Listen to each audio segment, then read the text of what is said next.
a bulchan na asta chuan workout pa in Grimir short man chu lo zir voi sang chuang short man chu na lo training to ni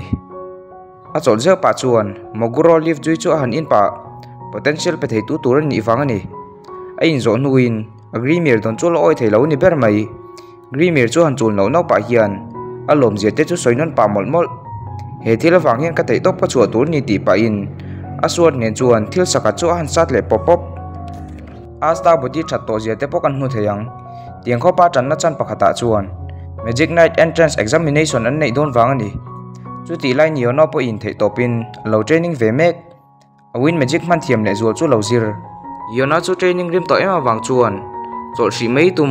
ma se thil chu ngai to chok tu tin a thil ngai to chu asta ni a chan chu tu na hian hota se asta chu le training reng arin wang ani chu thil chu ngai to in yona chuan kala ti bel tur ni ti pa chuan a magic man chu zir le chu ti line asta po alo be rim le hle an thil ti me ka hian a chak sok ni hin tum ve ve ni hun dang chu lo lang le in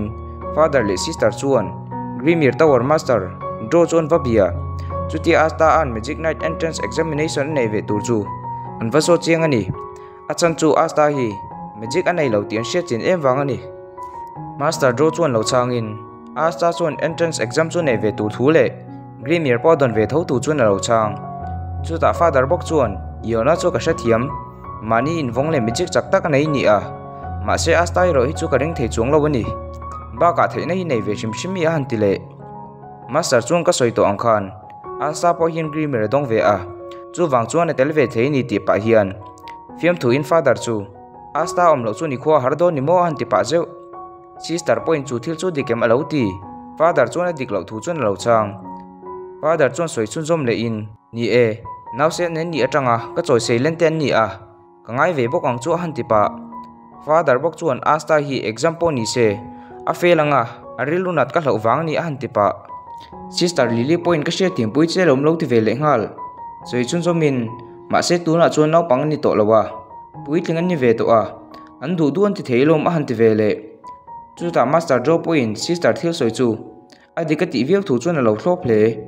chin chu in thlakin asta chuan yono ayama in biak in thlen chu lo tum mek chu ti lai yono po lo tlan ve le na sa biak in thlen ma sak chu lo tum ve tho ani biak in bul ve thlen chuan asta chuan zaw tak chung hian naw pangten he na tunge thleng ma sa jok tin a zot hlom na chuan lo chang in yono chuan thlen ma sak jok thu chuan lo chang asta chuan oi lo hle asta bok chuan ani tunge biak in chunga in lut ma sa jok lo en le ru han ti le lu ma sak jok tum chuan an en le ta asta chu lu don che tia chuan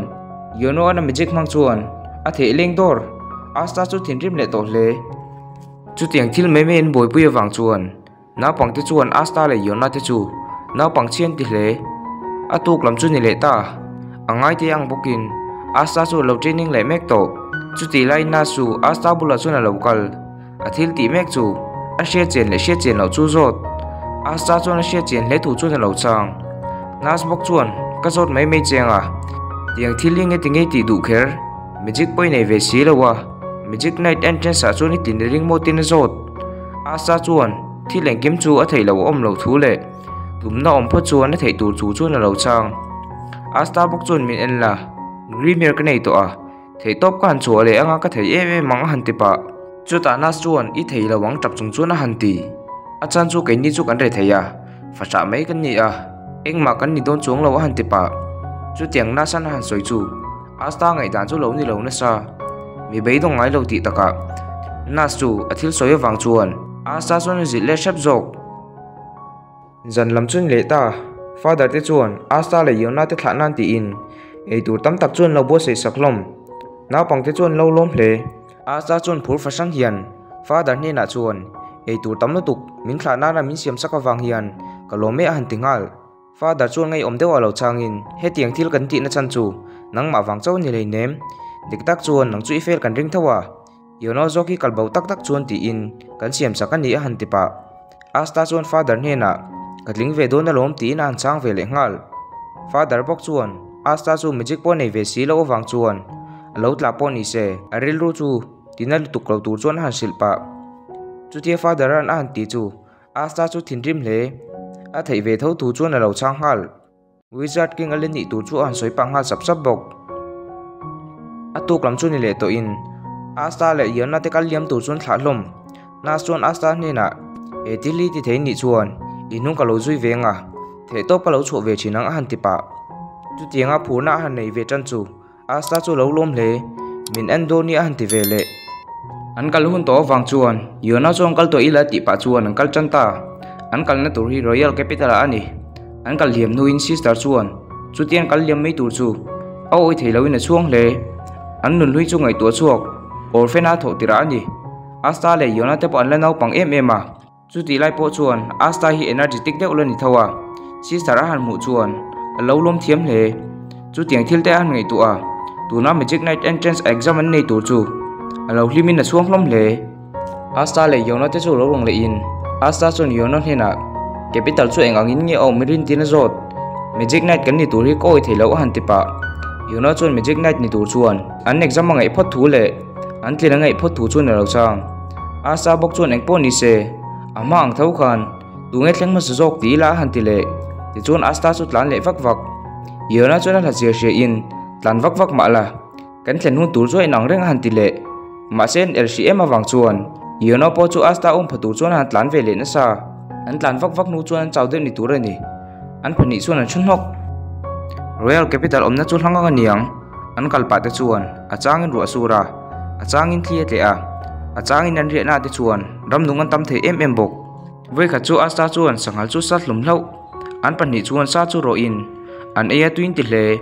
an nei pa te chuan father te chuan ngai tu chok pa an sai ang te chu ei ve hlom thei silan du ani hun rei tak an kal le nu chuan tang pong pakhat atang hian Royal Capital chuan mu thei ta Asta an chu thila han mu chu arau pui ti in apur le to hle thlen vet vet tumin a han tan le ngal vak vak atlan pa te chuan Wizard King kalen don te han ti pa chul an va thlen chuan Asta chu phur ange chuan noma thi in rau pui ti kher mai ami cheng te chuan magic le thein nan nei thup hlom awang chuan noma ti pha hle ral thum an zor te han en pe chuan Asta chu noma ti hle ma se aman han en che chu alo tau ngang mai le chu sei lo en ringot po phu lo anh ti pha hle Yona chuan thil leng kem chu tau vek tur thu le thingtlang nen chuan ein an lo lutuk tur thu chu han sil pa sin chu in thlakin nas chuan me chem pa hian Asta beng seng thei deu om to lo chu a re ati thu chu lo soi mol mol a thil soi chu sister chuan lo she in iti tak tak mo nas a han ti ngal nas bok chuan engma soi lo thu le Asta chu ngai lo thu chuan lo chang dei sister chuan ni e a re alom lo ti ve le Asta te chu Royal Capital an thlin rin to thu chu han soi pa Asta te pani chu lo lang le in thi lei nau pa hian Asta chuan eng ti ka mo exam chu kan nei don tin Yona chu zot Yona chuan nakin me ani tu thu chuan lo chang a thi lei chu enge ni tin a zot ve le ngal Asta chuan purple snake fry ni thu a lo chang in Peter thil zor ni thu le a tom le thu chu soi pa ai ve du le du lo chu zot ngal Yona chuan ai du lo thu chuan lo chang hun chu liam ve le zelin entrance exam hun chu lo thleng le ta Yona le Asta te chun kal ve le ngal mi pui tam tak te chun kal khom a then te chuan an chung ten thla ani an kal pa chuan Asta an jam lo fashion hian mi pui ten hena chuan ka ti bei dong long cheu ti na han au ve vak vak Yona chu lo sak hle ming je tu chung kal le in Yona an ming an je ti dona Grimir han por chuan counter hak tu te chuan mak an lo ti hle H very strong ni si four leaf clover Grimir a han nei chu mak an ti ni aming je zo nu chuan Yona chu number 164 na ni Yona zo chuan Asta chuan ming je tir ve le in Grimir te chuan mu tir fel nu chuan aming chun je sak ve le Asta chu number 165 na ni ole tun tum video a chuan teng zong hilani a